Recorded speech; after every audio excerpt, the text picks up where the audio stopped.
Bonsoir à toutes, bonsoir à tous, bonsoir Monsieur Gallet.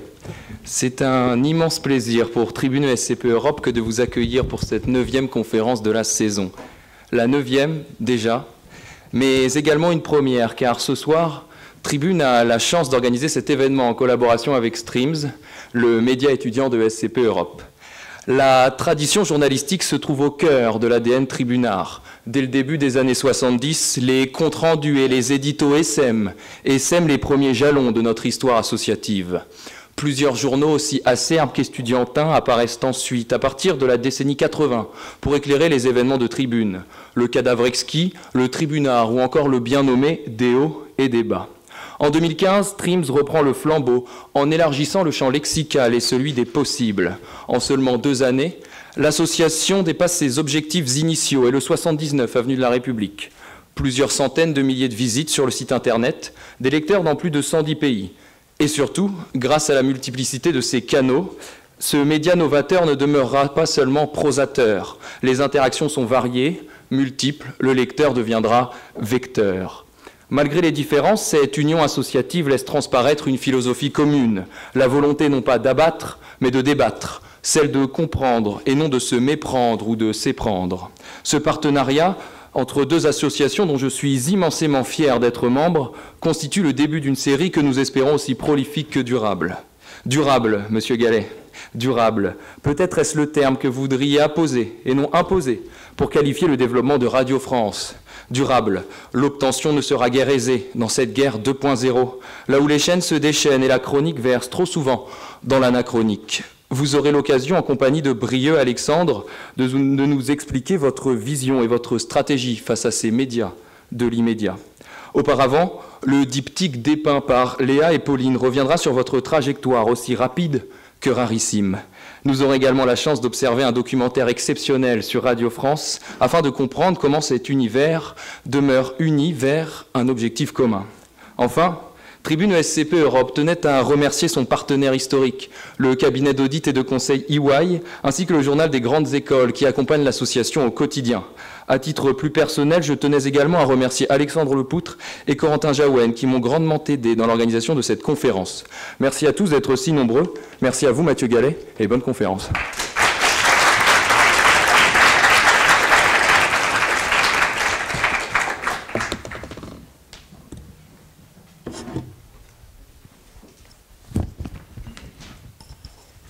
Bonsoir à tous, bonsoir à toutes.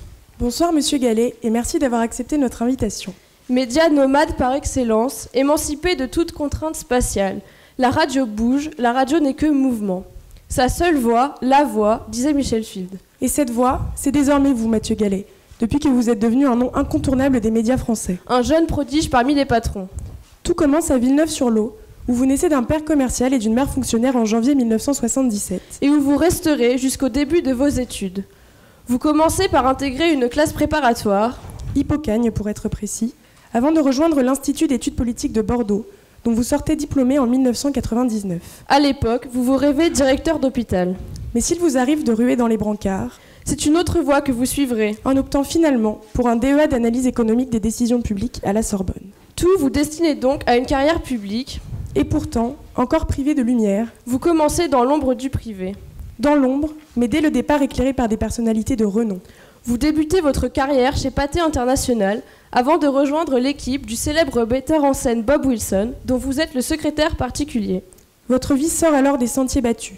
Vous enchaînez les voyages et fréquentez les milieux huppés. Mais ce quotidien de jeune star ne vous sied guère. C'était too much, comme vous l'expliquez. À nouveau, vous cherchez votre voie. Et c'est chez Canal+ que votre route se poursuit, puisque vous êtes embauché en tant que contrôleur de gestion en 2004. Vous gravissez les échelons et devenez rapidement chargé de mission pour les relations extérieures. Même si votre avenir ne se fera pas dans le secteur privé, Canal+ a su vous fournir les clés de la réussite en vous offrant l'accès à un réseau qui vous était auparavant crypté. C'est donc en 2006 que vous quittez le secteur privé, repéré par le cabinet de François Loss, ministre délégué à l'industrie, qui cherche un conseiller au fait des questions audiovisuelles et des nouvelles technologies de l'information. Vous changez de canal pour Bercy et mettez vos dimanches entre parenthèses.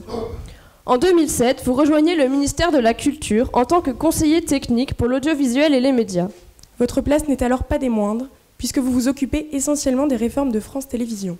Et c'est enfin en 2009 que votre carrière change véritablement de ton, grâce au coup de pouce du ministre de la Culture de l'époque, Frédéric Mitterrand, qui vous confie la direction adjointe de son cabinet. À partir de là, tout s'enchaîne très vite, jusqu'à ce que vous soyez nommé, à la surprise générale, à la présidence de l'Institut national de l'audiovisuel, l'INA.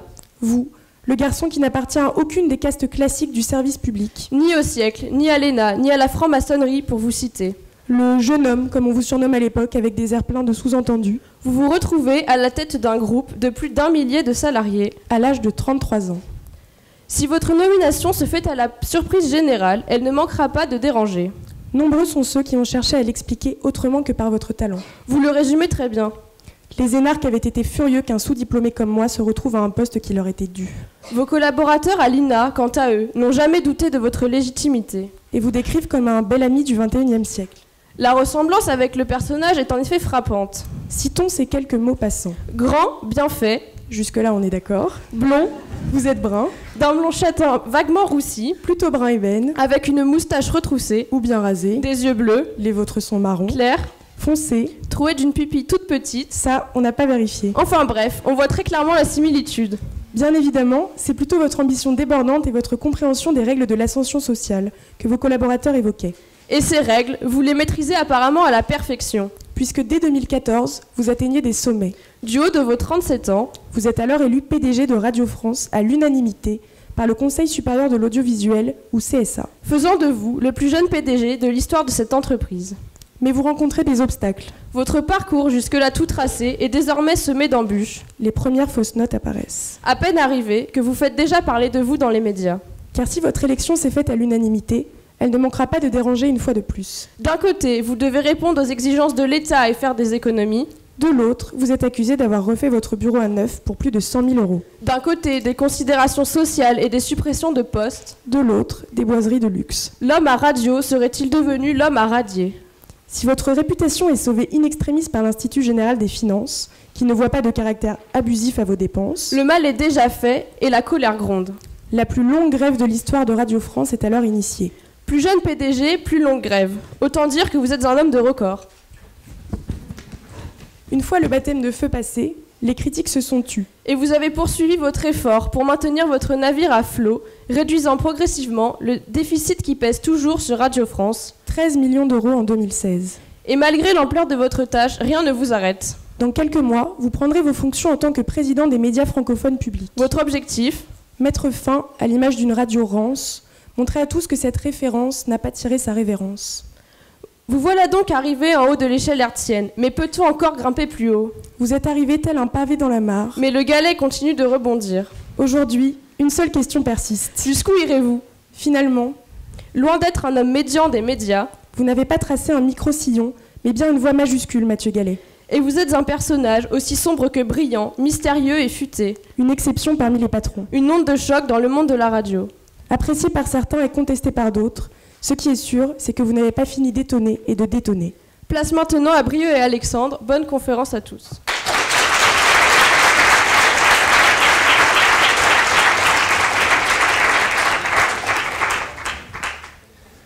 Bonsoir monsieur, merci d'avoir accepté l'invitation de Tribune ESCP. Tout d'abord, auriez-vous des remarques à faire sur ce qui vient d'être dit ? Vous savez du bien vous amuser. Non, c'est un parcours qui est assez linéaire au fond quand je l'entends résumé par d'autres. C'est vrai que je me rends compte que dans quelques semaines, ça fera 10 ans que j'ai rejoint, enfin ça a fait 10 ans déjà que j'ai rejoint le service de l'État puisque j'étais rentré en juin 2006 à Bercy, et ça fera 10 ans que je suis pleinement investi dans l'univers de la culture et de la communication, puisque j'étais rentré au cabinet de Christine Albanel le 1er juin 2007, et que le temps passe super vite. Voilà, ça fait vieux con de dire ça, mais je vous le dis déjà, c'est assez dingue, parce que j'ai l'impression que c'était pas hier, mais que c'était il y a pas si longtemps, et en 10 ans, il y a tellement de choses qui se sont passées. Comment l'environnement dans lequel on évolue, nous, médias, mais aussi le secteur culturel, a évolué en 10 ans. C'est la réflexion que je peux me faire. Après, il il y a plein de petites choses, mais on aura peut-être l'occasion de revenir dessus. Sur Bel-Ami, juste un truc, en fait, j'aime pas qu'on me compare à Bel-Ami parce qu'il est un peu bébête quand même. Il a beaucoup de chance, ce Bel-Ami. Il a une belle gueule, il couche beaucoup, mais il est quand même pas très très futé, quoi. Donc généralement, j'aime pas trop qu'on me rapproche de Bel-Ami, de Georges. Donc maintenant, nous allons passer à une vidéo qui a été réalisée donc par nos amis de Streams. Encore une fois, Monsieur Gallet, vous avez un droit de réponse à ce qu'on vient de voir. Charline, franchement, elle se jette des fleurs parce que je lui ai jamais donné un 18 en fait. Elle plafonne à 15, donc... Donc, pour l'interview, nous souhaiterions commencer par vous interroger donc, sur certains points. Tout d'abord, sur les spécificités qu'il y a à diriger un service public, sur le fonctionnement plus particulier de Radio France et sur son financement. Donc, en premier lieu, quelle est votre vision à vous d'un média d'information de service public? Est-ce qu'il a une responsabilité supplémentaire par rapport à un média privé? On a forcément une responsabilité supplémentaire puisqu'on est financé par de l'argent public. Donc on doit répondre à une mission de service public à laquelle le marché ne peut répondre. Et en même temps, moi je m'inscris en faux avec une vision du service public qui serait limitée grosso modo à ce que le marché ne fait pas, qui est une vision que certains idéologues essaient de diffuser en disant grosso modo le service public c'est l'opéra sur France 2 à 20h et la radio ça devrait être France Culture et France Musique. Donc c'est toute la difficulté d'être à la fois un média de masse, donc un média qui doit faire de l'audience, et je veux dire quand on est un média de service public, on est condamné à faire de l'audience parce qu'on doit aussi justifier ce financement par la collectivité qui, pour l'ensemble de l'audiovisuel public en France, s'élève à 3 milliards 800 millions d'euros aujourd'hui pour l'ensemble des entreprises. Donc c'est vrai que ça nous donne des obligations supplémentaires. Obligation d'abord donc pour atteindre un public large, d'avoir une offre qui permet finalement de capter ce public large, et vous l'avez rappelé dans votre introduction, Radio France c'est 7 chaînes, et ces chaînes on a fait vraiment un travail il y a 2 ans et demi quand on a travaillé sur nos premières grilles de rentrée pour vraiment mieux spécifier chacune de nos chaînes et qu'elles répondent à une offre différenciée et différenciante et complémentaire. C'était vraiment le but, c'est que entre France Inter, France Info et France Culture, les 3 grandes chaînes parlées, il y ait le moins de concurrence possible et qu'il y ait le plus de complémentarité possible. C'est plus simple pour France Bleu qui a une vocation locale bien comprise, pour France Musique qui est vraiment sur la musique classique et le jazz, FIP qui est dans cette politique de diversité musicale. Et puis il y avait le cas de Move, où moi dans mon projet devant le CSA, j'avais défendu une refonte de Move pour pouvoir avoir une chaîne vraiment dédiée aux jeunes, c'est-à-dire vraiment les 13-30 ans, on dira, avec une connotation urbaine, parce que ça nous permettait de toucher un public qui sinon vient peu vers le service public, parce qu'il y a quand même un phénomène, il faut le reconnaître, d'influence liée à l'entourage familial, à l'entourage culturel, celui des études aussi, et que si on n'avait pas une offre qui effectivement vienne nous permettre de toucher des publics qui ne sont pas des publics traditionnels du service public, je pense à France Bleu qui est plus populaire, pour appeler un chat, et à Move qui s'adresse à des jeunes, on passera à côté en fait d'une partie de notre mission. Donc vraiment ce travail qui est un travail de...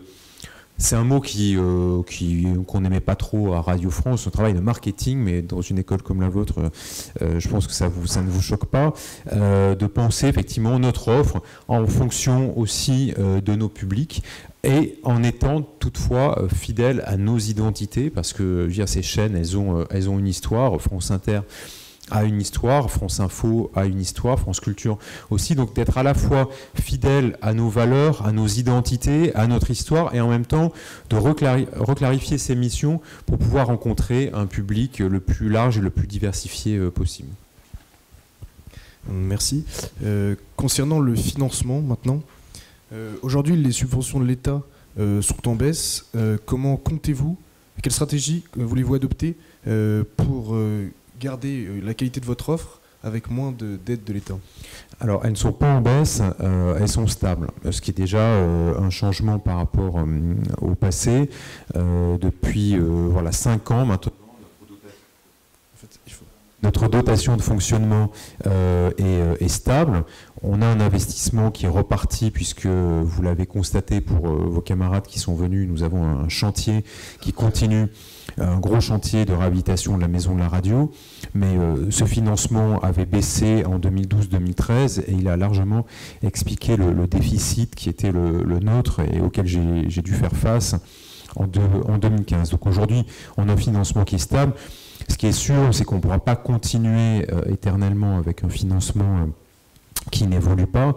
Soit, effectivement, on augmente nos recettes propres. Aujourd'hui, c'est 10% de notre budget, sachant que la publicité représente la majeure partie de ces recettes propres, mais ce budget-là, lui, est capé par l'État si on est limité en chiffre d'affaires publicitaire. Donc on peut se diversifier, et la Maison de la Radio, d'ailleurs, est un élément de diversification. On loue des espaces, on accueille des événements à la Maison de la Radio. On a la billetterie sur les recettes de nos concerts, puisqu'on produit des concerts notamment de musique classique, puisque Radio France c'est aussi 2 orchestres et un chœur d'enfants la maîtrise. Mais c'est sûr que l'État ne pourra pas indéfiniment nous laisser dans une situation étale, sinon on sera obligé de revoir notre périmètre, ce que je ne souhaite pas. Moi je souhaite un service public qui soit offensif, qui prenne des risques, qui soit audacieux. Et pour ça, il faut qu'on ait effectivement, comme toute entreprise, à un moment que nos recettes croissent d'une façon raisonnable. J'ai bien conscience de la difficulté des finances publiques, mais c'est quand même aussi la particularité des entreprises de l'audiovisuel public. Elles ne sont pas financées par l'impôt, elles sont financées par une redevance qui, aujourd'hui est de 137 € par an et par foyer fiscal. Et je pense qu'on doit revoir l'assiette de cette redevance, son mode de perception, pour tenir compte aussi des évolutions technologiques. Aujourd'hui, c'est la détention d'un poste de télévision qui fait que vous êtes assujetti à la... Il faut absolument pas que je mette la main en bas, d'accord. Voilà, il faut que... j'ai pas l'habitude des micros, je suis désolé, j'y connais rien en son. Et donc aujourd'hui, c'est le fait de détenir un téléviseur qui fait que vous êtes assujetti à la redevance, qui d'ailleurs pour un groupe de radio est assez singulier. Donc moi je plaide pour une réforme de cette assiette-là. Merci. Sur le fonctionnement maintenant de Radio France, nous entrons donc dans les dernières semaines de la campagne présidentielle et donc dans les semaines d'équité et d'égalité de temps de parole. À ce sujet, une polémique a secoué Radio France récemment avec l'écartement puis la démission de Jean-Louis Bourlange, qui est éditorialiste à l'Esprit Public sur France Culture, pour cause de ralliement public à Emmanuel Macron. Ainsi, dans une entreprise comme Radio France, comment gère-t-on ce genre de contraintes du CSA et dans quelle mesure doit-on les respecter à la lettre, par exemple pour le cas de Jean-Louis Bourlange?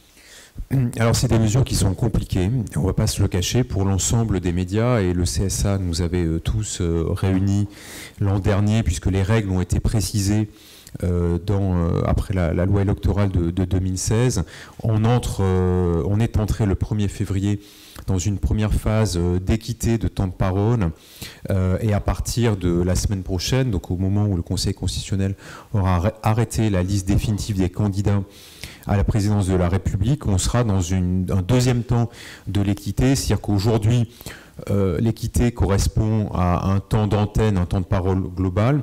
À partir de la semaine prochaine, en plus, il faudra que ce temps de parole soit équitable en termes d'exposition dans la grille. Et c'est vrai que le matin, il y a plus de gens qui écoutent la radio que le midi ou que l'après-midi. Donc à partir de la semaine prochaine, ça va être encore plus difficile et dans la dernière phase, on est dans une phase d'égalité stricte entre les candidats. C'est compliqué, ça prend beaucoup de temps et de moyens pour le faire. En plus, comme on est dans une campagne qui est assez atypique, comme beaucoup de commentateurs ont pu le relever. On a le cas effectivement du temps de parole de François Fillon qui est globalement dans l'ensemble des médias et surpondéré par rapport aux autres pour les raisons qu'on connaît tous. Et une chaîne comme France Culture où la politique est assez limitée puisque en fait on a un invité politique par semaine dans la matinale. Et il n'y a pas vraiment d'autres émissions politiques sur la grille, a une difficulté à pouvoir en fait compenser le temps de parole d'un candidat ou d'un représentant d'un candidat, et toute personne qui s'est déclarée publiquement en faveur d'un candidat est réputée effectivement représenter son candidat, ce qui a amené effectivement la direction de France Culture à demander à Jean-Louis Bourlange, qui s'était déclaré en faveur d'Emmanuel Macron, de se mettre en retrait le temps de la campagne présidentielle. Je note d'ailleurs que Daniel Cohn-Bendit, qui lui aussi s'est déclaré en faveur d'Emmanuel Macron, va voir sa présence sur l'antenne d'Europe 1 réduite à partir justement de la période d'équité et il sera sorti de l'antenne au moment de la fin de la période, alors qu'Europe 1 est une radio généraliste où la politique a sa place tous les matins. Donc c'est pour ça que ça pose des vraies complexités. Le CSA fait un point toutes les semaines avec nous. C'est une difficulté pour le CSA, c'est une difficulté pour nous, mais en même temps on se doit d'être le plus possible dans les clous. Maintenant nous allons aborder les défis posés aujourd'hui à Radio France. Et parmi eux, on peut évoquer la baisse qui commence à se faire sentir du nombre d'auditeurs, environ 1 million en 3 ans. Comment Radio France espère inverser la tendance? Quelles sont les stratégies mises en place? Alors la baisse du nombre d'auditeurs, c'est pas chez Radio France, c'est sur le marché de la radio en général. Puisque effectivement il était à noter, la radio jusqu'à il y a quelques années touchait environ chaque jour 83-84% de la population française qui déclarait écouter au moins une fois dans la journée la radio. Ce chiffre a tendance à s'éroder et c'est vrai que dans les dernières mesures, on est tombé en dessous des 80%. Donc moins de 8 Français sur 10 qui écoutent la radio. Ce phénomène, il affecte l'ensemble du média, mais ce qui est notable, c'est que le service public, lui, progresse, puisque nous avons aujourd'hui atteint des chiffres, que ce soit en part d'audience ou en audience cumulée. Alors l'audience cumulée, c'est effectivement le nombre de gens qui viennent chaque jour écouter une radio, et l'audience cumulée, c'est un mix avec la durée, la part d'audience, pardon, c'est un mix avec la durée d'écoute. Et Radio France a progressé à la fois en audience cumulée et en part d'audience, c'est-à-dire qu'on a plus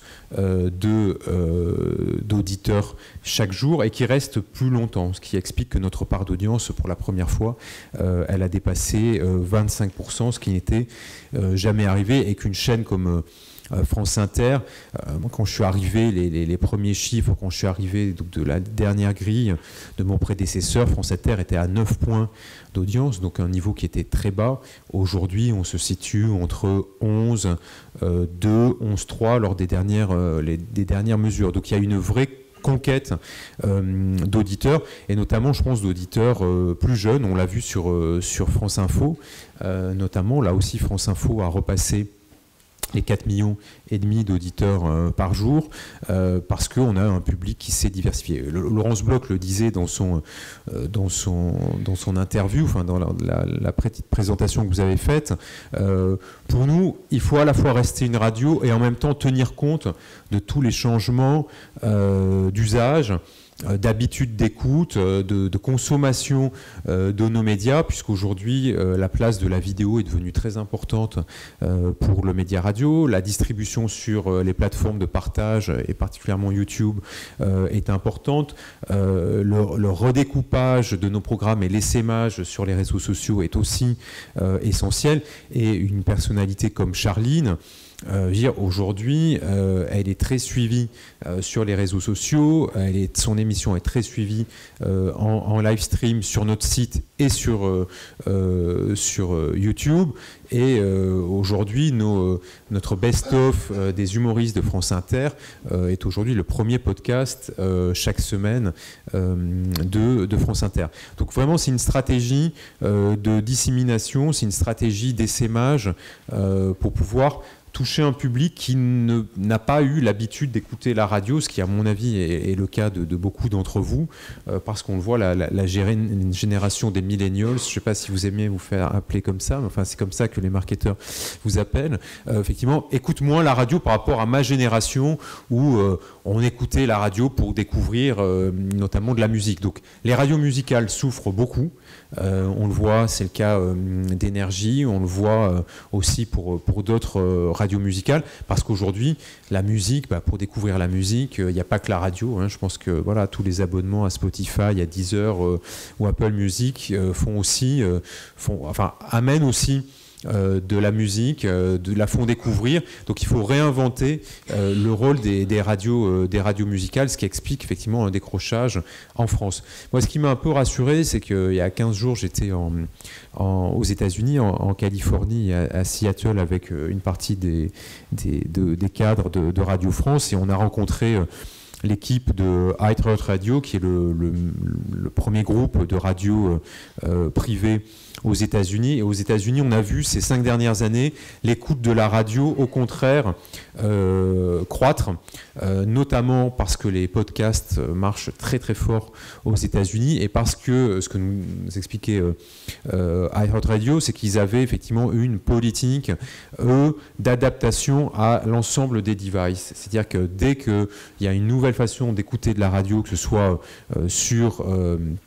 dans les voitures, dans les espaces embarqués des nouvelles générations des voitures, sur des nouveaux devices du type effectivement Echo d'Amazon ou l'appareil de Google, ils sont dessus. Donc voilà, ils sont sur Spotify, donc voilà, c'est un coût, mais au moins ça leur a permis de fidéliser et d'élargir leur audience et de la monétiser, puisqu'évidemment c'est un groupe privé.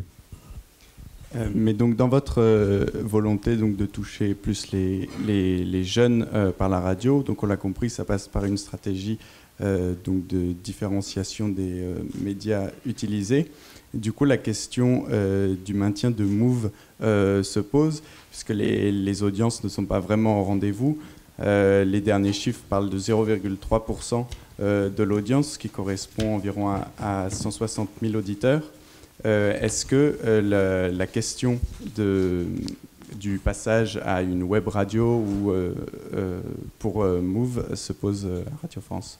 Alors, les derniers chiffres Médiamétrie, donc qui mesurent tous les 2 ou 3 mois l'ensemble des radios de façon déclarative, faisaient état de 0,5. Pour Move. C'est clairement pas suffisant, c'est évident. Sur la cible, en revanche, de Move, on fait mieux puisqu'on fait 1,4. Donc c'est-à-dire que quelque part, le produit correspond à sa cible, mais c'est encore insuffisant. Donc c'est vrai qu'on a une réflexion actuellement sur la meilleure distribution possible de Move, puisqu'aujourd'hui, Move rencontre ses plus belles audiences via la vidéo, sur YouTube, sur Facebook. Ils sont très présents aussi sur Snapchat, et on a toute une démarche actuellement avec Snapchat pour aller plus loin, parce que tout simplement on a su adapter la distribution du produit, de l'offre Move, qui n'est pas que de la musique, comme on vous l'a expliqué, à son public. Donc c'est vrai que la question de l'AFM, puisque Move a 30 fréquences dans les 30 plus grandes villes françaises, on se la pose. C'est une réponse qu'on donnera à la fin fin de la saison, on est en train d'y réfléchir. Voilà, il ne faut pas faire non plus n'importe quoi, puisque des fréquences, ça a une vraie valeur, et en même temps, il faut effectivement adapter notre stratégie aussi à l'offre et à son public. Un autre défi qui se pose aujourd'hui à Radio France, c'est un défi qui touche tous les médias, qui est la défiance grandissante des citoyens vis-à-vis de ce que leur disent les médias. On a l'impression qu'il y a un peu une perte de confiance des citoyens envers les médias, et on parle même d'une ère de post-vérité. Du coup, qu'est-ce que vous en pensez, et est-ce que vous recherchez toujours cette vérité? Comment vous répondez à cette problématique? Alors c'est une problématique qui évidemment nous concerne, qui concerne l'ensemble des médias traditionnels, mais qui concerne aussi, et je pense que les résultats de l'élection américaine n'y sont pas pour rien, aussi les réseaux sociaux. Facebook en particulier a été interrogé, pour le moins interpellé, à la suite de l'élection de Donald Trump aux États-Unis, par rapport au rôle de l'information en bulle que Facebook contribue à véhiculer.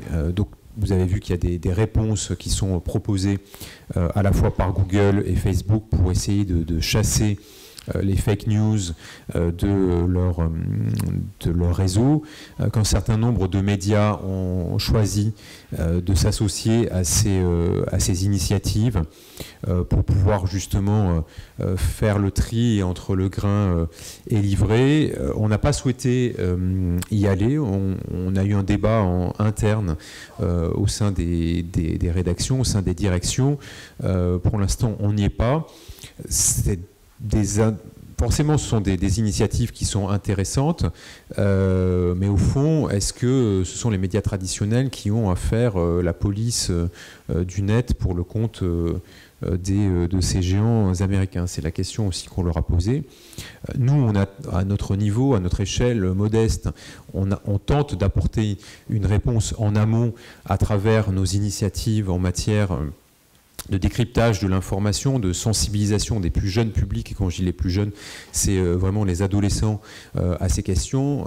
France Inter a lancé depuis 2 saisons une initiative qui s'appelle Interclasse, où nous travaillons avec des collèges, entre nos journalistes, nos producteurs et des collèges, sur la réalisation à la fois d'émissions, sur comment effectivement on construit une émission, comment on informe, et en plus ils réalisent réellement un programme qui est diffusé pendant l'été sur France Inter. France Info anime des ateliers pédagogiques, là aussi où on apprend à faire de l'information, comment se tient une conférence de rédaction, comment on fait le choix des sujets, comment on vérifie ses sources. Donc moi je crois effectivement qu'on doit pouvoir effectivement miser sur ce travail en amont pour pouvoir donner les clés, et là aussi ça répond un peu à votre question du départ sur le rôle des médias de service public. C'est vraiment donner les clés aux citoyens pour pouvoir comprendre par eux-mêmes le monde qui les entoure. On n'est pas là, et moi vraiment je suis très soucieux de ce rôle-là. On n'est pas là pour dire ce que les gens doivent penser, on doit les aider à s'approprier les sujets et à penser par eux-mêmes. C'est un vaste projet, un vaste programme, mais je crois que ça vraiment participe du cœur de notre mission de service public. Et donc avec nos moyens, on essaie aussi d'apporter des réponses pour que les publics les plus jeunes, qui sont souvent les plus sensibles, parce que je veux dire, quand on a 12, 13 ou 14 ans, on n'a pas encore une pensée qui s'est formée et on n'a pas un exercice de son libre arbitre qui se fait comme on peut l'avoir à vos âges. Donc voilà, c'est vraiment tout ce travail qu'on fait. Ensuite, on va voir comment les réseaux sociaux évoluent dans leur approche. Eux aussi sont très embêtés quand même par ces questions de alternative facts, de post-vérité.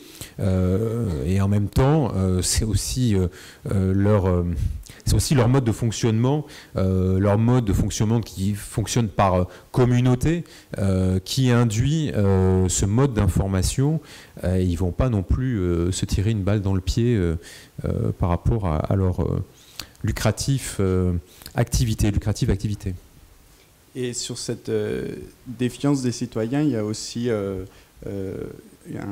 point en plus par rapport à la post-vérité, c'est aussi la défiance envers des médias qui seraient, par exemple, trop parisiens, qui seraient trop renfermés dans une forme de caste.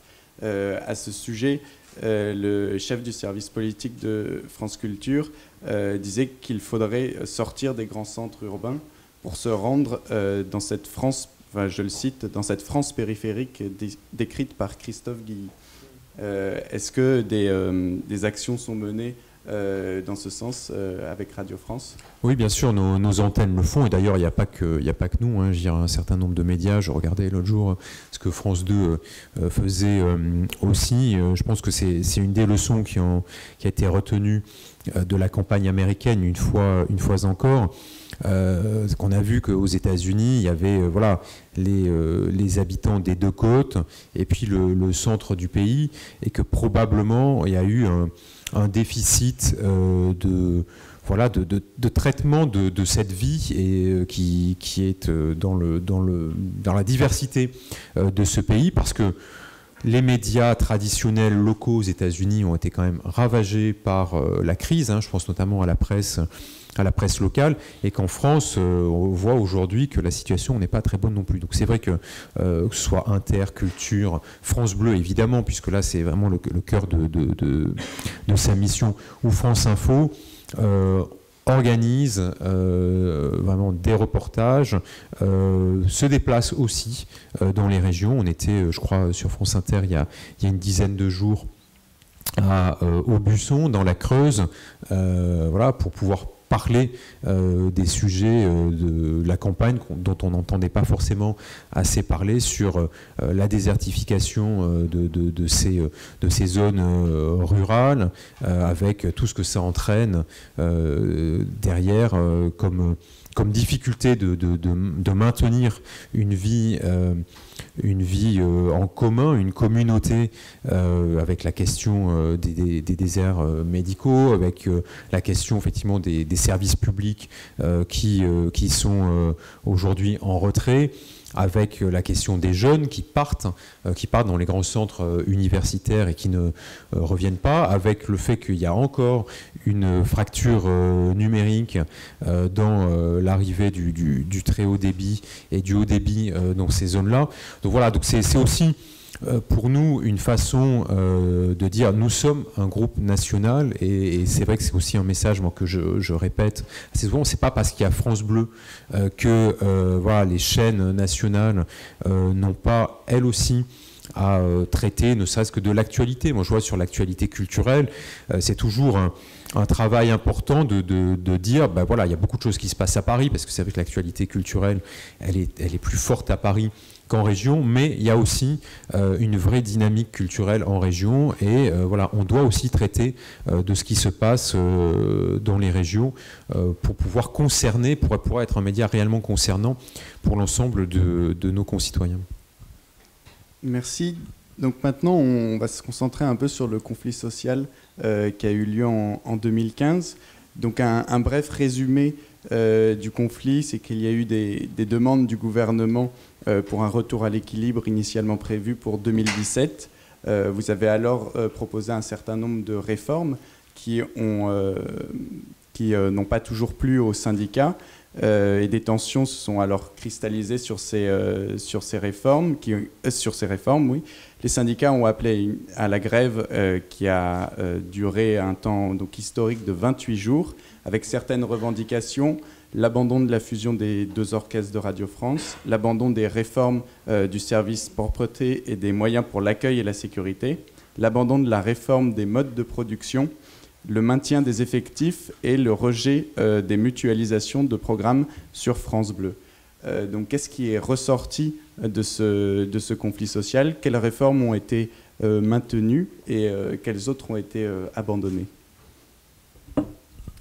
Alors, vous avez bien résumé le début de la grève et le pourquoi de la grève. C'est vrai qu'en janvier 2015, on a voté un budget en déficit de 20 millions d'euros, ce qui était historique pour Radio France, compte tenu effectivement de la baisse de notre dotation publique depuis plusieurs années, et du fait que cette baisse ne se voyait pas trop, puisque entre le fonctionnement et l'investissement, comme on était en retard sur nos investissements, notamment sur le chantier de réhabilitation de la maison de la radio, voilà, finalement on avait consommé de l'enveloppe d'investissement pour le fonctionnement, puis bon, tout d'un coup le chantier on l'a quand même livré, et donc il a fallu payer nos fournisseurs, et la tendance sur laquelle on était inscrite ne fonctionnait plus.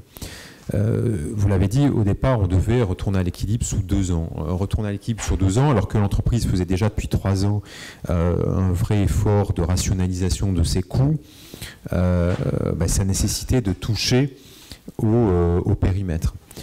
Et que moi j'ai proposé un certain nombre d'évolutions de périmètre, non pas la fusion des orchestres, puis je considérais que c'était une mauvaise décision artistique que de fusionner les deux cultures de ces orchestres qui ont des cultures différentes, mais effectivement l'externalisation d'un des 2 orchestres au Théâtre des Champs-Élysées. Et puis un certain nombre d'autres réformes sur les antennes. Finalement, le conflit, il a abouti à ce qu'on ait 1 an de plus pour retourner à l'équilibre, donc en 2018, et donc de pouvoir effectivement envisager le plan de retour à l'équilibre via des non-remplacements de départ naturels et non plus un plan de départ volontaire. Il n'a jamais été question d'un plan de départ contraint, mais d'un plan de départ volontaire qui se situe autour de 300 personnes. Donc ça avait un avantage, c'est qu'effectivement en 3 ans, on pouvait lisser par rapport au départ naturel. Ça avait un inconvénient, c'est que ça donne moins de visibilité pour la réorganisation des différentes structures, moins de visibilité d'ailleurs aussi pour les syndicats qui, en l'absence de plan de départ volontaire, finalement sont informés des non-remplacements au fil de l'eau, mais n'ont pas une vision cible qu'on ne peut pas donner d'ailleurs, puisque aujourd'hui les départs à Radio France sont environ un peu moins de 200 personnes par an, donc pendant 2 ans, on fait du non-remplacement de 1 sur 2 et la 3e année, on fera du non-remplacement de 1 sur 3. Aujourd'hui, un certain nombre de réformes ont quand même été conduites sur tout simplement ces non-remplacements de départ. Ça n'a été jamais arrivé chez Radio France. Alors il y a des départs qui étaient non remplacés mais qui étaient redéployés pour des nouveaux métiers. Là, pour la première fois en 2016, on a des départs nets qui sont intervenus. Ça nous a amené à redimensionner nos formations musicales, les 2 orchestres et le chœur. Ça nous a amené aussi à demander des efforts au réseau France Bleu, notamment en matière de réduction des contrats à durée déterminée, de façon assez significative, 20%, qui a amené aussi les stations à faire des économies et à repenser leur grille et à mettre en partage, en mutualisant un certain nombre de moyens. Donc voilà, la maison avait, je pense, et c'était il y a presque 2 ans, jour pour jour, que le conflit social commençait, puisqu'il a commencé le 18 ou le 19 mars 2015, la maison a pris conscience à ce moment-là que la situation qu'elle avait connue par le passé, où finalement l'État, tous les ans, vous redonnait 2, 3, 4% de budget en plus, cette situation était révolue et que le temps d'avant, c'était le temps d'avant. Et qu'aujourd'hui on allait devoir travailler avec des moyens qui sont, comme je vous l'ai dit au départ, constants, donc qui ne sont pas en baisse, c'est déjà ça. Et moi qui ai travaillé 3 ans au ministère de la Culture, je peux vous dire qu'il y a beaucoup de structures culturelles qui se seraient contentées d'avoir des budgets reconduits. Elles ont souvent eu des budgets en baisse. Mais donc ça allait nous obliger à faire des choix, à établir des hiérarchies, des priorités. Donc c'est difficile, mais je pense qu'aujourd'hui on a vu qu'on était capable de le faire, on a vu qu'on était capable de se réinventer, capable d'innover, d'investir dans des technologies, dans des moyens qui nous permettent, là encore, de remettre notre problématique des publics au cœur de notre stratégie pour pouvoir adapter notre distribution aux nouveaux usages, faire entrer de façon importante aujourd'hui la vidéo dans notre maison, tout en continuant à faire de la radio. Malgré ces contraintes, on aura triplé en 3 ans le budget alloué à la direction du numérique à Radio France. Quand je suis arrivé, c'était moins de 1% du budget, donc 6 millions d'euros. Cette année, on sera aujourd'hui autour de 12 millions. Donc en 3 ans, on n'a pas triplé, on a doublé notre budget, pour le plus grand bien des chaînes, parce qu'aujourd'hui, on voit que cette stratégie d'essaimage, comme je disais, elle bénéficie aussi au rayonnement et à l'audience des chaînes. Donc on a rappelé l'ampleur du conflit. Dans ce conflit, vous avez vous-même été attaqué sur l'affaire du bureau à 100 000 euros, sur l'embauche d'un conseiller en communication. Ici, nous sommes dans une école de management, ça ne vous aura pas échappé. Donc comment gère-t-on un tel conflit? Comment peut-on réapaiser certains débats? Où ont été les fautifs selon vous dans l'ampleur de ce débat? Et si rétrospectivement vous pouviez changer quelque chose, est-ce que vous le feriez? Forcément, parce que sinon c'est dire qu'on n'apprend rien de son expérience, on ne tire aucun enseignement. Globalement, je vous l'ai dit, je pense que ce conflit, il était presque inéluctable par rapport à une situation qui était inédite pour l'entreprise. Et ce que j'en retire, c'est qu'il a été bénéfique pour l'entreprise, parce qu'il nous a permis de changer tout en restant nous-mêmes. Et c'est toute la difficulté de manager une entreprise qui a une histoire ancienne, une culture d'entreprise forte, où les changements, on peut le dire quand même, n'étaient pas la chose du monde la mieux partagée. Et donc, comment en fait avoir une méthode qui rassure sur l'avenir quand on voit que finalement l'avenir sera moins confortable que par le passé, tout en donnant donc des perspectives et en même temps en disant voilà, on doit changer, on doit se réformer.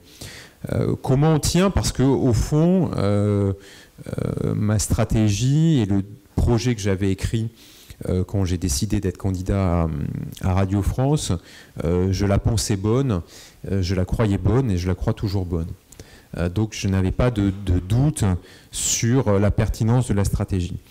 En revanche, ce que je n'avais pas intégré, c'était la difficulté de pouvoir opérer ce basculement ou ce pivotage aussi rapidement à cause de la nécessité en fait de revenir à un équilibre financier. Donc probablement que la façon dont on a voulu procéder, c'est-à-dire de façon très rapide, parce qu'il y avait aussi une demande de l'actionnaire, et de façon insuffisamment concertée, insuffisamment partagée en tout cas, puisque moi je suis pour la concertation, mais à un moment un manager il est là aussi pour décider. J'aime en tout cas suffisamment expliquer. On n'a pas eu ce temps, on ne s'est pas donné probablement la méthode pour pouvoir l'expliquer.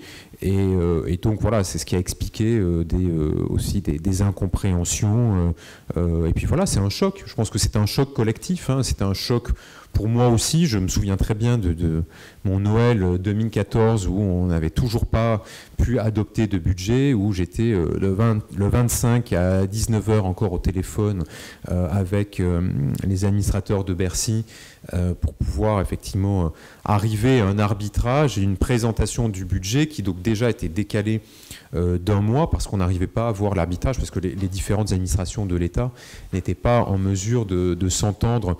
Aussi que derrière vous proposez des réformes à des niveaux élevés dans la machine de l'État, que ces réformes, on vous dit qu'elles sont de bon sens, et puis que voilà, quelques semaines après, vous avez des injonctions contradictoires qui vous amènent à devoir repenser vos réformes. Donc quand on vous demande à la fois de revenir à l'équilibre, que vous proposez de faire des choix, et que ces choix, finalement, on vous dit ben non, on ne peut pas faire ces choix-là, c'est pas simple. Donc vous êtes pris entre l'actionnaire, les collaborateurs qui s'inquiètent légitimement d'une situation dégradée, et puis ensuite vous avez effectivement, vous avez fait allusion ou référence, une polémique qui s'installe de façon très bien préparée, puisque l'article sur le bureau, moi j'avoue que le coup du bureau, je l'ai découvert en ouvrant le Canard enchaîné la veille du début du conflit, donc il n'y avait pas complètement de hasard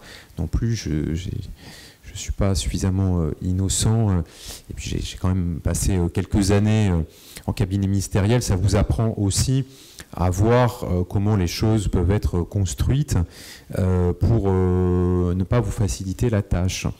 Je pense que ce qui m'a aidé dans cette période, c'est justement cette expérience que j'ai eue au ministère de la Culture, où voilà, dans un cabinet ministériel, vous êtes soumis à une forte pression, surtout quand vous êtes au ministère de la Culture, qui est un ministère qui est très très regardé par les médias, puisque c'est aussi le ministère de la Communication, donc le ministère des médias. Puis on sait que les artistes sont des relais d'opinion tout à fait importantes. Donc voilà, vous êtes très, très observé. Et moi, que ce soit les deux ministres pour qui j'ai travaillé, que ce soit Christine Albanel ou Frédéric Mitterrand, dans des situations différentes, ont eu des situations de crise à gérer, et quand vous êtes dans l'équipe, vous apprenez à leur côté aussi à gérer ces situations de crise. Donc je pense que c'est ça qui m'a permis, je vous dis, sur le fond, voilà, je n'ai pas douté de la pertinence du projet, dont la mise en œuvre et l'exécution était un peu bouleversée par la situation économique. Et après, il faut savoir tenir, parce que vous avez votre entourage personnel, parce que vous avez des amis, vous avez une famille pour ça, parce que vous avez aussi quelques collaborateurs de confiance. J'avoue d'ailleurs que cette crise m'a beaucoup appris sur la qualité humaine des collaborateurs, et finalement je n'ai pas été très surpris, parce que ceux en qui j'avais confiance se sont montrés dignes de confiance, et puis les autres depuis sont plus là. Donc mais c'est un très bon révélateur aussi de la capacité qu'un collectif a à tenir dans une situation de crise. Et j'avoue que les semaines qu'on vient de vivre dans d'autres domaines m'ont effectivement rappelé aussi à un autre niveau des sensations que j'ai pu connaître. À vous écouter, à 40 ans, on voit déjà que vous avez une longue expérience, mais vous êtes l'un des plus jeunes PDG de France.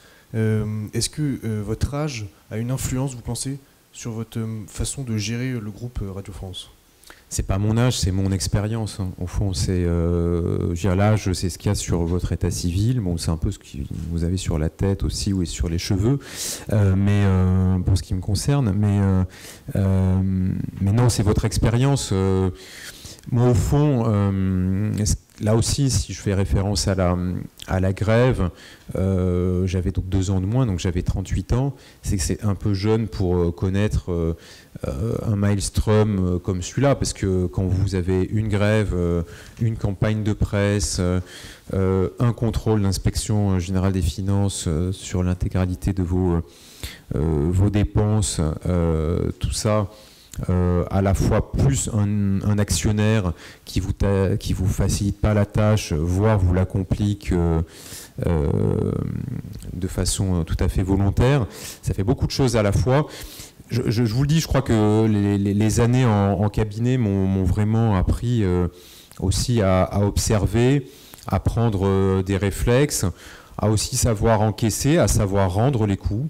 Ça vous endurcit. Moi, on m'a beaucoup reproché d'être froid, distant dans ma tour d'ivoire. Heureusement que mon bureau n'est qu'au 3e étage. Mais alors après, comme il avait coûté 100 000 €, on s'est dit, mon Dieu, mais dans quel luxe vit-il ? Et puis bon, quand les gens voient le dit bureau dont je ne partirai je ne prendrai pas les boiseries en quittant Radio France, je vous rassure.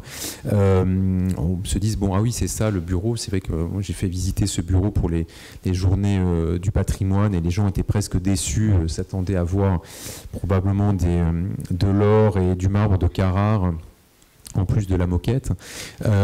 Et donc voilà, je pense que l'expérience, le vécu, c'est vrai que moi j'ai commencé à bosser assez tôt, puisque je n'avais pas fini mes études, que je commençais déjà à travailler en entreprise, m'ont permis d'apprendre, d'essayer de retenir des patrons et des patronnes que j'ai eus.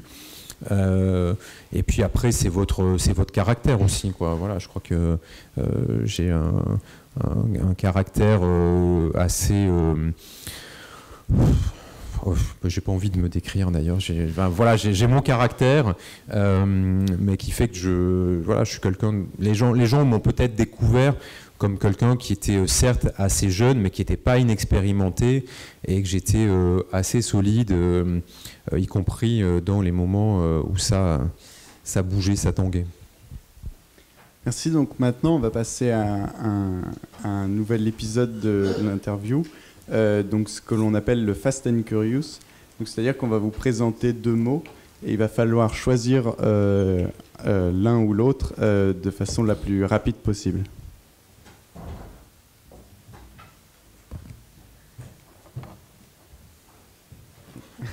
Alors là, ça va trop vite. Alors allez-y. Alors j'ai vu. Alors il y avait Ina ou Ena. Ina. Donc maintenant, Snapchat ou Twitter? Je suis plus Twitter. Ouais, alors vous, niveau technologie... Sûr d'être Twitter. Oui, alors je suis plus Twitter, vous voulez que je... Ah. Vous voulez que je meuble, c'est ça? Non, j'ai un code Snapchat aussi. C'est alors privé-public. J'ai droit à des jokers ou pas du tout? Non. Un seul. Un seul. Je vous conseille de le garder.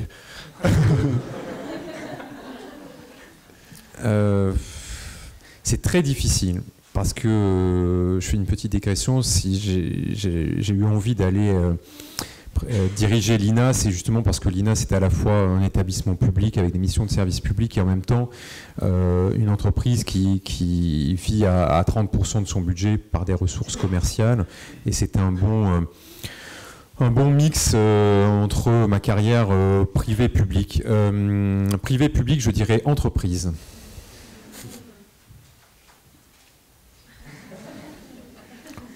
Facile. En marche.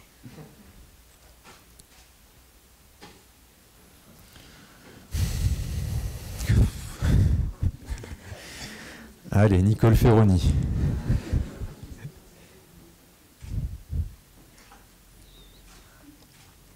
France Inter.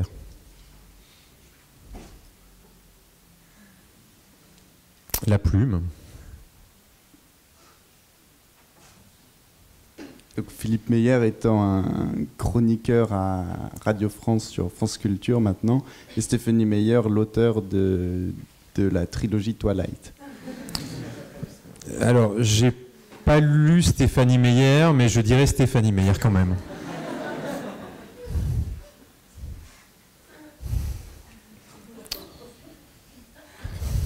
Hubert.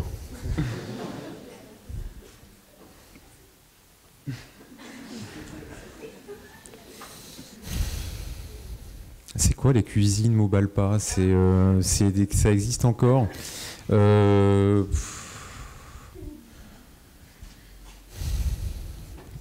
vais dire quand même bureau Ikea parce que je suis nul en matière de bouffe, donc je cuisine pas beaucoup. Alors là maintenant c'est un autre jeu. Ça va être si vous étiez. On finit quand avec Action ou Vérité là, Et,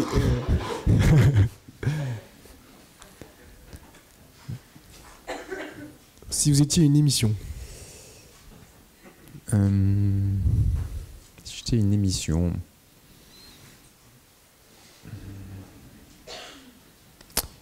L'heure de vérité.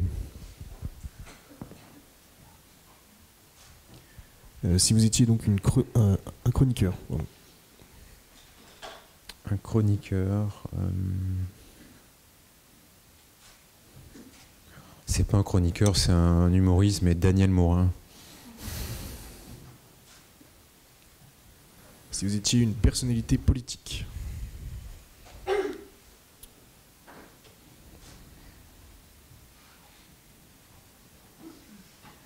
J'hésite entre Poincaré et Clémenceau.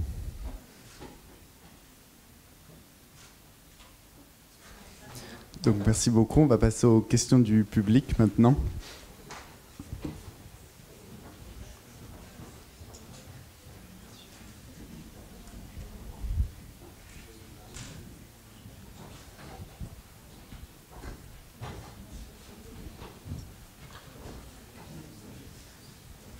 Bonsoir. J'ai une question sur la chaîne de France Info. En termes de stratégie, bon, vous avez parlé au début du fait que vous vouliez absolument vous concentrer sur l'offre. Et est-ce que vous considérez, enfin, dans le pourquoi est-ce que vous avez lancé France Info en septembre, est-ce que vous vous attendiez à une vraie demande ou en termes d'audimat, qu'est-ce que vous attendiez? Alors, clairement, on s'est positionné avec l'offre France Info comme un média de l'offre, en se disant le service public n'a pas d'offre de chaîne de télé d'info en continu. C'est un peu une incongruité européenne, puisque tous les pays autour de nous ont des chaînes d'info publiques. Bon, pour X raisons, ça ne s'est pas fait en France.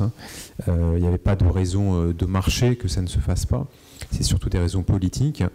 Donc on s'est dit, voilà, il y a un manque, sachant qu'un média public, il a aussi quand même une particularité, c'est qu'il a une forme d'indépendance, et je pense qu'aujourd'hui l'indépendance vis-à-vis du politique, elle est acquise. Alors pour combien de temps? Mais en tout cas, moi je peux le dire, les interventions du politique, j'en ai eu aucune depuis que je suis arrivé à France Télévisions, et je crois que pour Delphine Ernotte, c'est la même chose. Je pense qu'aujourd'hui, ce genre de choses sont... voilà, il y a encore 10 ou 15 ans, ça pouvait arriver, ou peut-être même moins, mais c'est plus le cas. Et on a une indépendance économique, on est peu dépendant de la publicité, et donc voilà, les annonceurs n'ont pas de moyens de pression sur nous. Je crois que ce n'est pas le cas d'un certain nombre de médias privés, et j'en citerai aucun, mais je pense qu'on a tous des exemples en tête. Et donc c'est aussi pour ça qu'on a voulu créer France Info, qu'on a souhaité effectivement montrer que le service public, en un temps record, on a mis moins d'1 an pour créer cette chaîne, était capable de rassembler ses forces pour pouvoir avoir une offre d'infos en continu qui soit différente de ce qui se fait ailleurs, et qui se fait très bien d'ailleurs. Moi je trouve que les chaînes d'infos en continu vraiment se sont améliorées dans leur traitement de l'information. Nous on a pris ce parti d'être d'abord une offre numérique, à partir de l'offre de l'ex-France TV Info et du site de France Info côté radio, de penser l'écriture de nos modules de façon différente, et là aussi plutôt penser pour du numérique ou pour une consommation, en tout cas sur des écrans qui étaient hors télévision. Pourquoi on a voulu quand même avoir une chaîne et un canal hertzien? C'est parce que c'est ce qui vous donne aussi de la puissance, de la visibilité. C'est vrai qu'on peut imaginer que France Info fasse davantage d'audience dans l'avenir, ce serait souhaitable d'ailleurs. Voilà, BFM n'a pas atteint les niveaux que l'on le connaît à moins de plusieurs années. Donc voilà, il faut que la chaîne s'installe, il faut que son initialisation se fasse, parce qu'aujourd'hui il y a tout un tas de foyers qui n'avaient pas encore le numéro 27, qu'aujourd'hui en plus il va y avoir un changement de réglementation sur la numérotation, et c'est très important pour nous, pour que le produit s'améliore aussi au fur et à mesure. Il va être enrichi, il n'y a même pas une V2, parce que finalement c'est un changement qui se fait progressivement, et qu'en tout cas ce qui est très satisfaisant, c'est que l'offre aujourd'hui numérique, elle nous positionne comme 5e groupe d'information, 5e plateforme d'information en France, et que la fusion de France TV Info et de l'ancien France Info fait plus que 1 + 1 = 2, puisqu'aujourd'hui on a environ 40% d'audience supplémentaire qui bénéficie aussi à la partie radio sur France Info. Donc de ce point de vue-là, c'est un succès. Et du point de vue de la radio, c'est aussi un succès parce que notre audience s'est jamais aussi bien portée depuis 5 ans pour la partie radio de France Info. Bonsoir. Alors moi je voulais vous poser une question par rapport à votre management et votre position de dirigeant de Radio France. C'est assez connu qu'on ne gère pas un groupe de médias comme on gère une entreprise de chaussettes. Et il y a certains dirigeants, un en particulier, qui font beaucoup la polémique. Il me semble que vous l'avez évoqué dans votre réponse. Donc je ne le nommerai pas, mais on parle beaucoup de lui quant à sa vision très autoritaire et sa gestion très intrusive des affaires de son groupe. Ma question est donc la suivante: comment est-ce qu'on est un bon dirigeant d'un grand groupe de médias et de divertissement, et à quelle éthique est-ce qu'on doit s'astreindre? Alors moi c'est assez simple. Alors on ne dirige pas effectivement une entreprise de médias comme une autre parce que vous avez tout simplement à Radio France plus de 700 journalistes qui sont autant de relais médiatiques eux-mêmes. Et donc, pour vous donner un exemple, quand on pense à un communiqué interne à Radio France, on le pense comme un communiqué de presse parce qu'on sait très bien que dans les 15 minutes qui suivent, s'il gratouille, il chatouille un peu, il sera déjà sur le site de Télérama. Donc c'est vrai que vous êtes en permanence sous le regard des médias, donc ça nécessite effectivement un contrôle très fort, une maîtrise forte de votre parole. Ensuite, moi, dès le départ, je me suis positionné comme un manager, c'est ce que je suis. C'est pour ça que je suis venu à Radio France. Je ne suis pas journaliste, je ne suis pas producteur, je ne suis pas un homme de radio. Alors peut-être que c'est aussi ce qui a expliqué que la greffe a eu du mal à prendre au début.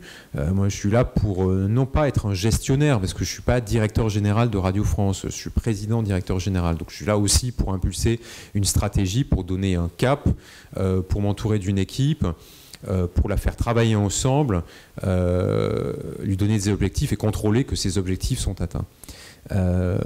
Et donc j'ai une équipe autour de moi, j'ai plus de directeur général. Voilà, et ça je l'avais vraiment tout de suite formalisé. Je dis, pour une boîte d'une taille de cette taille-là, 5000 personnes, certes c'est beaucoup de monde, mais c'est pas si gros non plus. On peut très bien être à la fois un président et un directeur général, et donc j'ai un management en râteau avec un comité exécutif qui est ramassé avec 7 membres au sein de ce comité. J'ai cherché aussi à ce que ce comité il soit paritaire, parce que c'était assez choquant, me semblait-il, que dans les années précédentes, il n'y avait pas de femmes au niveau des directions de chaîne, et il y avait une femme au comité exécutif qui était l'arbre qui cachait la non-forêt. Et puis la décision que j'ai prise, c'est que voilà, moi j'ai des patrons et des patronnes de chaîne, j'ai un directeur en charge des programmes et des antennes auprès de moi. Eux, ce sont des spécialistes du média. C'est eux qui me font des propositions. Je ne vous dis pas qu'au moment des changements de grille, de l'arrivée de tel ou tel nouveau rendez-vous, de telle ou telle personne, je ne suis pas informé, consulté, et que je ne donne pas mon avis. Évidemment que je donne mon avis, mais j'exerce plus un droit de veto qu'un droit de proposition. Voilà, je considère que c'est pas à moi d'intervenir, sauf effectivement s'il y avait quelque chose, un dérapage important, puisque je suis quand même directeur de la publication en tant que président-directeur général. C'est-à-dire que toute information qui est produite par Radio France, y compris quand on sort des informations voilà, fortes et qui peuvent donner lieu à des poursuites judiciaires, c'est moi qui suis responsable pénalement pour l'entreprise. Donc ça me donne quand même un certain nombre de possibilités au minimum pour pouvoir dire ce que je pense dans l'entreprise. Mais je me suis vraiment tenu à distance parce que voilà, c'est pas mon job. Je suis pas là pour faire des commentaires. Ça veut pas dire que, en tant qu'auditeur fidèle de nos antennes, j'ai pas mon avis, que je le partage avec les personnes concernées. Mais voilà, c'est pas mon rôle en fait.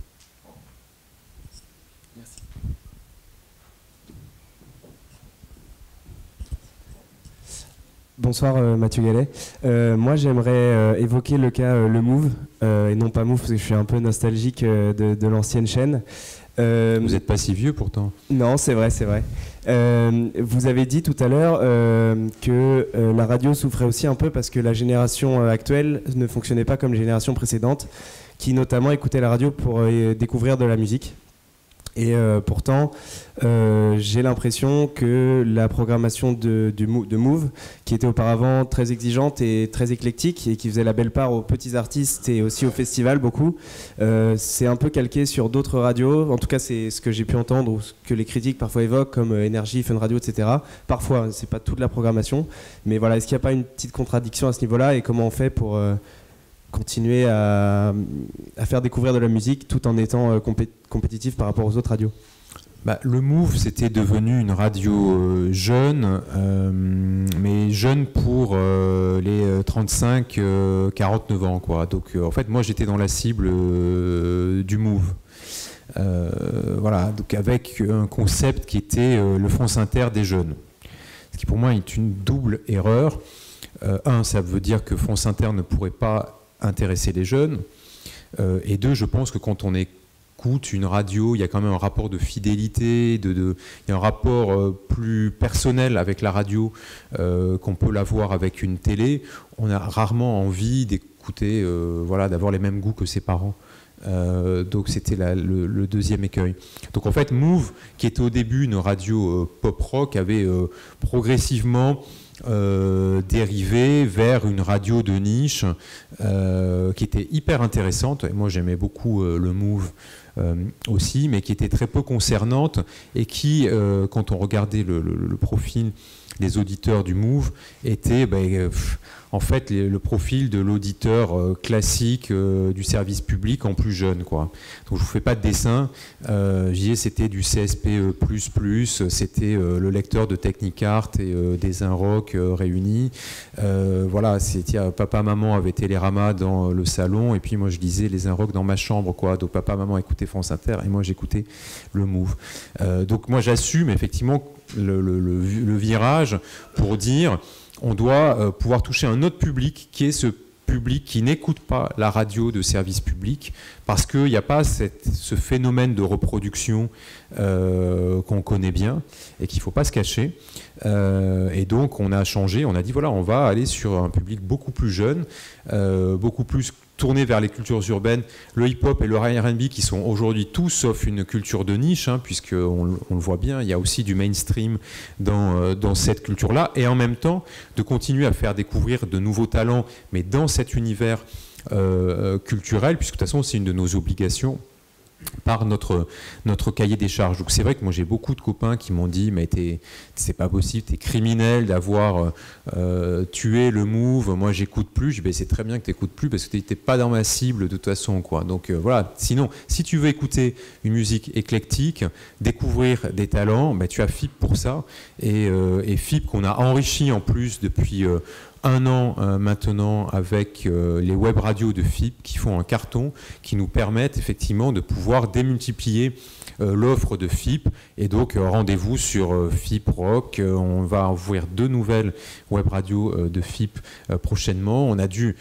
On a dû garder ou relancer le FIP reggae qu'on avait sorti pour cet été tellement ça a eu de succès. Et aujourd'hui, c'est devenu une radio, une web radio permanente. Et donc, c'est aussi une nouvelle façon d'écouter de la musique. Je ne dis pas que, justement, avec le numérique, on ne pourra pas décliner un certain nombre de nos chaînes pour pouvoir retrouver une couleur d'antenne qui vous rappellera vos bonnes années le Move. Merci. Bonsoir Monsieur Gallet. J'ai juste une question un peu annexe sur la radio en général. Vous parlez beaucoup de transition numérique et effectivement les chaînes de votre groupe l'ont réussi. En revanche, on continue à écouter la radio sur le canal hertzien. Et donc je me demandais pourquoi on n'était pas passé à la radio numérique terrestre de la même manière qu'on est passé à la TNT, à la télévision. Alors moi, c'est un dossier que j'ai bien connu il y a 10 ans, puisque quand je suis arrivé à Bercy, c'était un des dossiers d'ailleurs pour lequel j'avais été recruté, c'était le lancement de la radio numérique terrestre, la RNT. Il y a à l'époque, les acteurs étaient très motivés. Quand je dis les acteurs, c'était à la fois Radio France, c'était les grands groupes privés, RTL, Europe 1, RMC, Énergie. Et puis finalement, je pense qu'un certain nombre d'acteurs privés se sont rendus compte que le numérique via le web leur permettait aussi d'atteindre notre public, que la RNT, ça avait un vrai coût, qui est le coût de la diffusion hertzienne, et qu'avant d'éteindre la FM pour basculer complètement sur le numérique, comme on l'a fait avec la TNT, il allait s'écouler un certain nombre d'années, parce qu'aujourd'hui, la radio, je vous le disais, c'est encore quand même 8 Français sur 10 qui, chaque jour, l'écoutent au moins une fois. Donc le coût de la double diffusion en FM et en RNT est probablement ce qui a amené à ce que ce mode de diffusion ne se développe pas. Alors, il a commencé quand même l'année dernière dans plusieurs zones, à Lille, à Strasbourg et à Lyon. Nous, on a été candidats justement pour compléter notre couverture dans ces villes là où on n'est pas présent, donc notamment Move à Strasbourg ou FIP aussi. Et donc voilà, moi j'ai rien contre la RNT, mais aujourd'hui j'ai juste pas les moyens de me payer la double diffusion. Les coûts de diffusion de la FM pour un groupe comme Radio France, c'est aujourd'hui une 60aine de millions d'euros. Donc c'est le deuxième poste de dépense après la masse salariale. Bonsoir. Je vais poser peut-être une question encore plus globale sur les médias et la numérisation. Ce soir, on a beaucoup parlé de radio et aussi d'autres formes de médias. Et vous, en tant que jeune PDG et qui plus est jeune PDG de Radio France, est-ce que ça vous fait peur dans une vision un peu long-termiste à 10, 15, 20 ans de voir un peu toutes les formes de médias converger vers une forme unique, totalement numérisée, par exemple l'émergence de YouTube, par exemple, et avec un média totalement unique et plus du tout traditionnel, où on aurait vraiment la télé, la radio.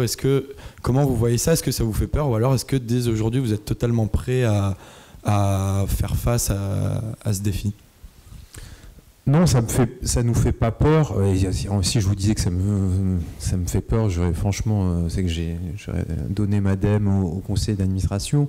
Non, au contraire, moi, j'y vois plutôt des occasions de se développer. Là où je suis d'accord avec vous, c'est que plus on va s'avancer et moins les médias vont être définis à travers leur mode de diffusion. C'est vrai que la radio, c'était le mode de diffusion qui a fait le média. La télévision, c'était la même chose, donc il y avait une forme de métonymie entre le média et son mode de diffusion.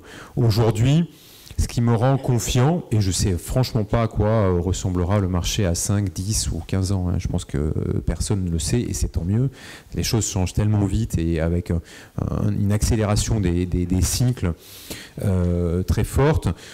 Là où je me sens à l'aise, c'est qu'aujourd'hui, j'ai l'impression que notre groupe a réussi sa transition en revenant à ses fondamentaux, ceux de l'offre, c'est-à-dire son travail de production, de contenu, son travail d'édition ou de programmation de ces contenus, c'est-à-dire qu'en fait on a des contenus qui correspondent à nos identités, à nos valeurs, donc à la promesse éditoriale qu'on fait, c'est ce qui explique la fidélité ou la nouvelle attractivité de nos chaînes. Et qu'à partir du moment où on est fidèle à ses valeurs, à son identité, à ses marques, et que ces marques sont fortes, on est capable de les décliner, de les développer sur d'autres types de distribution que les types traditionnels. C'est ce que Laurence Bloch disait dans votre reportage.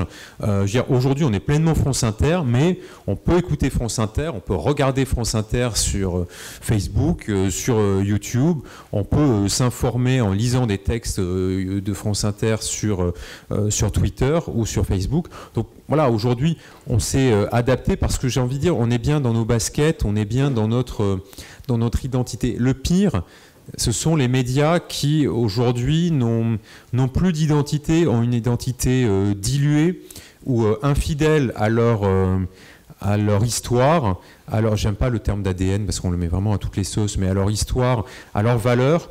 Et c'est ceux qui souffrent. Je ne vais pas citer un exemple, mais je l'ai vraiment en tête, voilà, de médias traditionnels qui, aujourd'hui, parce que... voilà, ils ont des incarnations, ils ont des programmes qui sont où ils font trop le grand écart, où ils sont plus dans leur identité, qui sont perdus, ils sont nulle part et ils sont mal. C'est donc sur ce dernier exemple et sur ce dernier échange que la conférence s'achève. J'ai juste cité notre invité du soir lorsqu'il parlait de la mission de France Inter, lorsqu'il disait que la mission de France Inter n'était pas de dire, mais d'aider à comprendre. J'espère que cette conférence vous a permis d'avoir de nouvelles clés de compréhension. Au nom de l'ensemble de l'équipe Tribune SCP, nous tenions à vous remercier pour votre présence. Nous tenions également à remercier Streams pour ce reportage haut en couleur et intéressant. Et enfin, il ne me reste plus qu'à vous remercier, Mathieu Gallet, pour votre présence. Bonne fin de soirée.